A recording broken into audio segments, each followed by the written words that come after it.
Greetings, citizens of Australia. We are anonymous.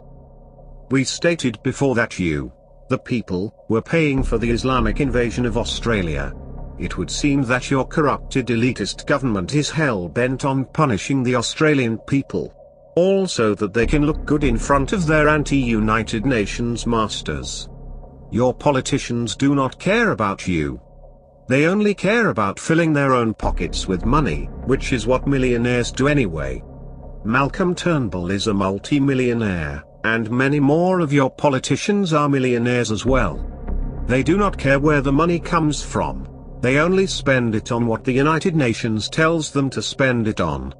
With the cuts to the aged care pension due to hit the people tomorrow, New Year's Day 2017, it would seem that it has not been a very Merry Christmas for many Australians at all. Some of these people served their country, worked hard all their lives, and this is how the government treats them. This is truly disgusting and deplorable behaviour from those who should be trying to make Australia prosper, and not run it into the ground. Running the country into the ground by destroying its identity, selling its assets off, and punishing its people with a nanny state-style dictatorship is exactly what they are doing. Under the Australian Constitution, none of these people should be in power.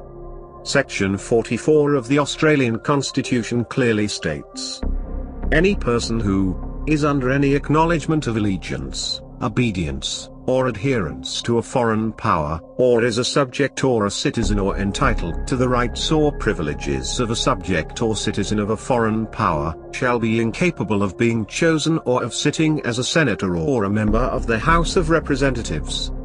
The United Nations is a foreign power. Since, in reality, Australia is now governed by stealth by the United Nations. The politicians should not be in the position they are in, lawfully. The only way they can be in this position legally, is to pull Australia out of the United Nations. All corrupt politicians are guilty of treason. They are nothing more than criminals in expensive suits and ties. They are the biggest hypocrites. How many corporate businesses do these corrupted politicians own on the side? Your current Prime Minister Malcolm Turnbull is part of the world elites. Let's take a closer look at his history. In 1987, Turnbull established an investment banking firm, Turnbull & Co Limited, in partnership with Neville Wran, a former Labour Premier of New South Wales, and the former State Bank of New South Wales Chief Executive, Nicholas Whitlam, son of Gough Whitlam, a former Labour Prime Minister. Whitlam parted company with the others in 1990 and the firm operated as Turnbull & Partners Limited from then until 1997, when Turnbull moved to become a managing director and later a partner of Goldman Sachs. Turnbull was a director of FTR Holdings Limited from 1995 to 2004. Chair and Managing Director of Goldman Sachs Australia from 1997 to 2001, and a partner with Goldman Sachs and Company from 1998 to 2001. Turnbull was a director of Star Technology Systems from 1993 to 1995, which attempted, but failed, to mine gold at Sukhoi Log Mine.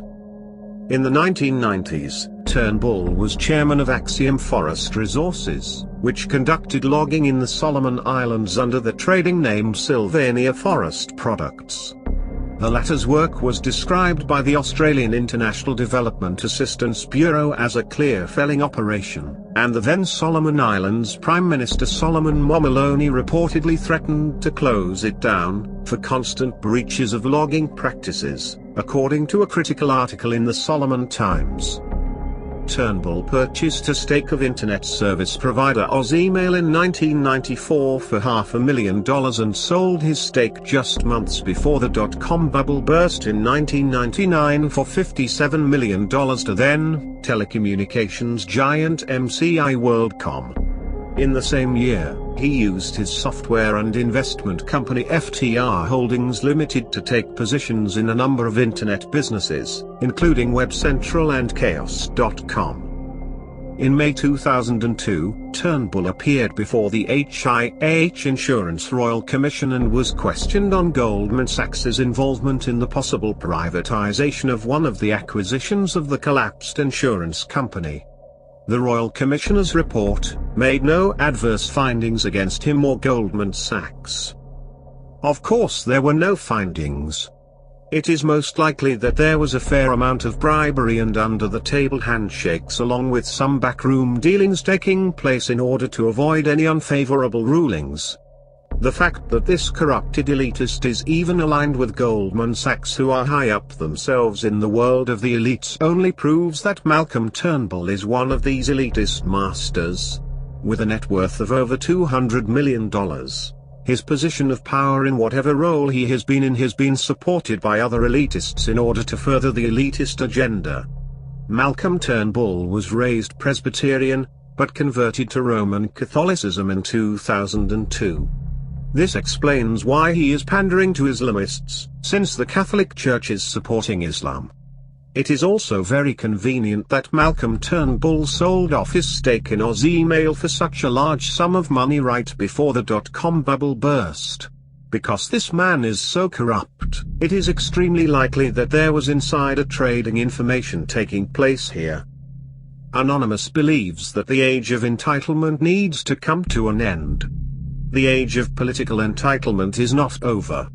The Australian people within the recent 2 years were very unhappy when the costs of politicians' travel plans were revealed. The people complained, and the politicians made a show of making it look like people were being punished. They never punish each other, only you, the people, are punished. The more the people speak out, the more punishment you will receive. That is how a nanny state dictatorship operates. These latest pension cuts are just a perfect example. Corrupted politicians do not care who they punish and why, as long as the people are kept in the dark, and they continue to profit. The time has come. These corrupt elitists need to be voted out of office by the people. How nice would it be if they were charged with treason as well? Australians would love this.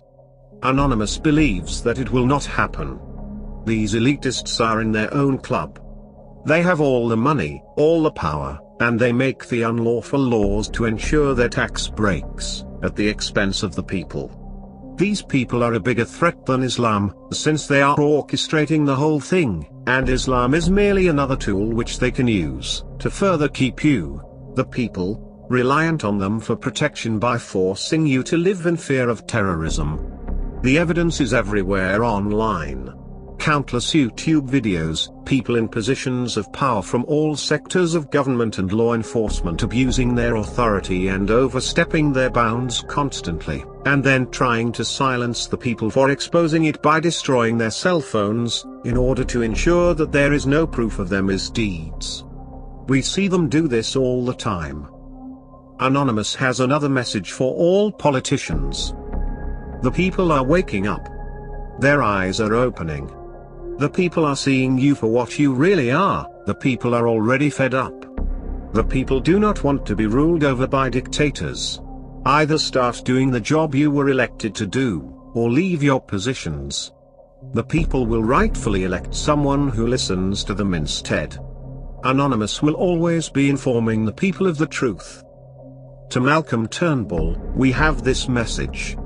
The vast majority of Australians truly believe that you are a piece of excrement. You are the Prime Minister unelect. You were never welcomed by the people to begin with. When your reign of terror is over, the people will be glad, that is to say, if you aren't removed from your position by force first. We are Anonymous. We are Legion. We do not forgive. We do not forget. Expect us.